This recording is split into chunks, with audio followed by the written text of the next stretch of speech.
अरहंताणम नमो अरहंताणम नमो अरहंताणम। कायोत्सर्ग शतक कायोत्सर्ग पर बहुत अच्छा प्रकाश डालने वाला ग्रंथ है। उसमें कायोत्सर्ग के विषय में एक महत्वपूर्ण सूचना मिलती है कि देहमयी जड्ड शुद्धि।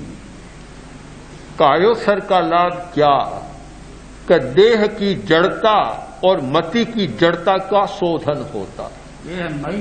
देहमयी जड्ड शुद्धि, देह की जड़ता और मति की जड़ता का शोधन। शरीर में जो विकार पैदा होते, कायोत्सर्ग से उन विकारों का शोधन होता है। प्राचीन व्याख्याकारों ने तो इतना बतलाया कि शरीर में श्लेष्म आदि की कुछ समस्या होती है, कायोत्सर्ग में श्लेष्म आदि की बीमारी शांत होती है। जो भी कफ की बीमारियां कायोत्सर्ग में शांत होती है।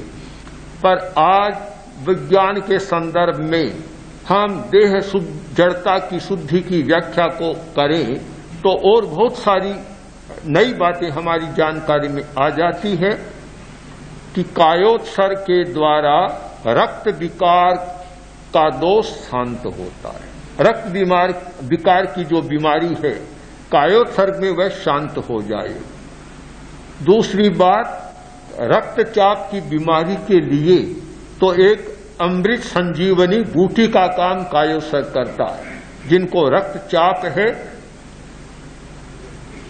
उन्हें शिविर काल में प्रयोग कराया गया। आधा घंटा के कायोत्सर्ग में जिनका 170 था 140 तक आ गया, 50 तक आ गया। जो काम 150, 170 से 150 तक आ गया, यानी आधा घंटा में 30-40 मील का अंतर आ जाता। और दीर्घ काल तक करे बहुत अंतर आ सकता है। प्राचीन काल की एक पद्धति रही है कायोत्सर्ग करने की कि कोई ऐसी बीमारी है, मानसिक बीमारी है या कोई मनोकायिक बीमारी है तो एक प्रयोग बतलाया गया है व्यवहार भाष्य में, व्याख्या ग्रंथों में कि पहले दिन कायोत्सर्ग, एक दिन पूरा कायोत्सर्ग, आधा घंटा का नहीं, एक दिन का कायोत्सर्ग, यानी पूरे दिन भर का कायोत्सर्ग, दिन रात का कायोत्सर्ग। उदयपुर वाले, हाँ पंडित जी थे, हाँ उदयपुर में गुरुदेव ने कहा पुरोहित, प्रोफेसर पुरोहित यहां आए और प्रेक्षा ध्यान का अभ्यास कर गए थे। रात को अचानक हार्ट का अटैक हो गया। उन्होंने न किसी को बताया न कुछ किया, कायोत्सर्ग की मुद्रा में लेट गए और रात भर कायोत्सर्ग में रहे। हाँ, और सुबह डॉक्टर को बुलाया। उन्होंने देखा आपको तो काफी शिविर हुआ था, ये बड़ा तेज हार्ट अटैक था, आपने कोई दवा नहीं ली, सूचना नहीं दी। उन्होंने कहा मैंने तो कायोत्सर्ग का प्रयोग किया है और काफी बस ठीक कार्य हो गए। तो कायोत्सर्ग लंबा, एक दिन पूरा कायोत्सर्ग, दूसरे दिन निर्विकृतिकम, विगय का वर्जन, फिर तीसरे दिन कायोत्सर्ग और चौथे दिन फिर निर्विकृतिक विगय का वर्जन।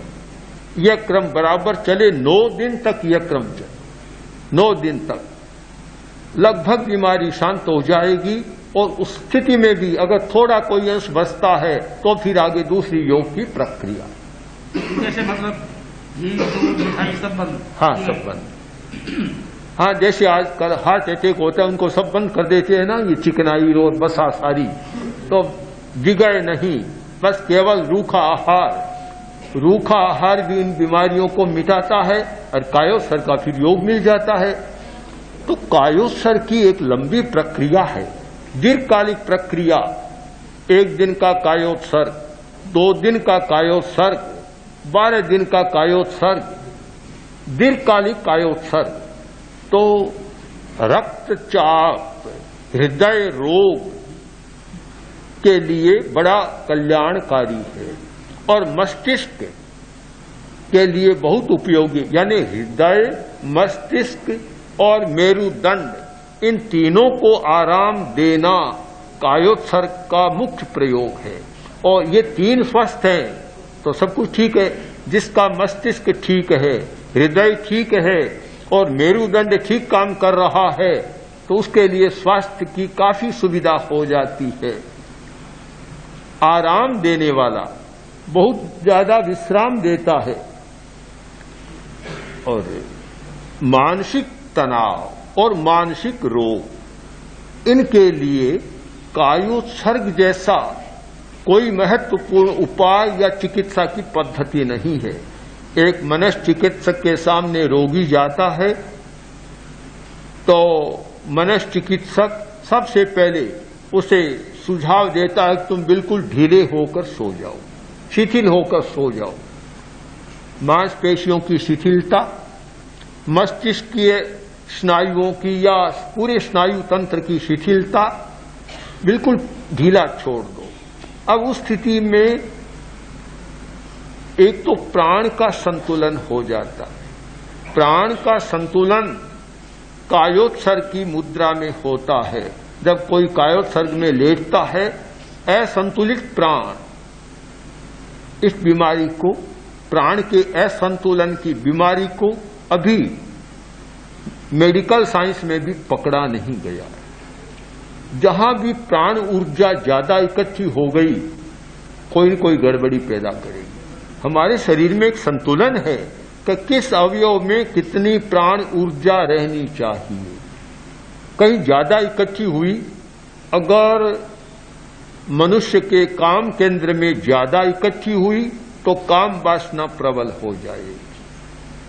अगर काम ऊर्जा नाभि में ज्यादा प्राण ऊर्जा ज्यादा इकट्ठी हो गई तो उष्मा अतिक बढ़ जाएगी, सहन करना कठिन हो जाएगा। जहां भी प्राण ऊर्जा अधिक होती है, बीमारी पैदा करती है। उसका एक संतुलन, पूरे शरीर में प्राण प्रवाह का संतुलन। आवेश होगा, क्रोध होगा। हाँ, अगर नाभि में ज्यादा ऊर्जा है या ऊपर ज्यादा ऊर्जा हो गई तो गुस्सा आने लग जाएगा, चिड़चिड़ा बन जाएगा, मानसिक विकृतियां पैदा हो जाएगी। संतुलन रहे तो वह संतुलन के लिए कायोत्सर्ग एक सुंदर उपाय है कि कायोत्सर्ग में जहां शिथिलता होती है तो जहां भी प्राण ऊर्जा ज्यादा है, असंतुलित है, अपने आप उसका प्रवाह ठीक हो जाएगा और पूरे शरीर में संतुलन बन जाएगा। श्वास को मंद करना बहुत जरूरी है। मंद श्वास स्वास्थ्य के लिए एक बड़ी शर्त है। श्वास मंद रहे, श्वास तेज न हो, गति तेज न हो। कायोत्सर्ग किया और श्वास अपने आप मंद हो जाएगा। कायोत्सर्ग करने से पहले श्वास की संख्या कर लो और कायोत्सर्ग 10 मिनट कायोत्सर्ग करने के बाद श्वास की संख्या करो। संख्या कम हो जाएगी, श्वास की गति मंद हो जाएगी अपने आप। प्राण का संतुलन, श्वास को मंद करना, ये सब कायोत्सर्ग की अवस्था में सहज प्राप्त होते हैं। अनिद्रा का रोग, नींद नहीं आती, बहुत समस्या रहती है। आज भी एक भाई ने कहा, मुझे कई वर्षों से, 6 महीनों से ये स्थिति बन गई कि 2-3 बजे से पहले नींद नहीं आती। तो 2-3 बजे के बाद तो उठने का समय होता है, उसको पहले नींद नहीं आती है। उसको सोने का समय, हाँ, सोने का समय होता है 3 बजे के बाद। तो अनिद्रा की बड़ी समस्या है। कायोत्सर्ग सबसे बड़ी नींद की गोली। नींद की जितनी गोलियां हैं उनमें सबसे बड़ी गोली है कायोत्सर्ग। जिन व्यक्तियों ने ठीक से कायोत्सर्ग साधा, अनिद्रा की समस्या, ये बीमारी उन्हें सताएगी नहीं। थकान भी बड़ी समस्या है। यानी बहुत सारी बीमारियां थकान के कारण पैदा होती है। मस्तिष्क की थकान, बहुत मानसिक श्रम किया, मस्तिष्क थक गया, बहुत ज्यादा शारीरिक श्रम किया, शरीर थक गया या बहुत ज्यादा शरीर को ऐसे योग दिए कि हृदय से ज्यादा काम लिया, हृदय थक गया, किडनी से ज्यादा काम लिया, किडनी थक गई, लीवर से ज्यादा काम लिया, लीवर थक गई। ये सब थकान जो आंगिक और सार्वजनिक यानी पूरे शरीर की या अंग एक एक अंग की जो थकान होती है, थकान बीमारी को पैदा करती है। कायोत्सर्ग थकान को मिटाने का बहुत अच्छा उपाय है। यदि आपको थकान है और 5 मिनट लेट गए, एकदम थकान मिट जाए।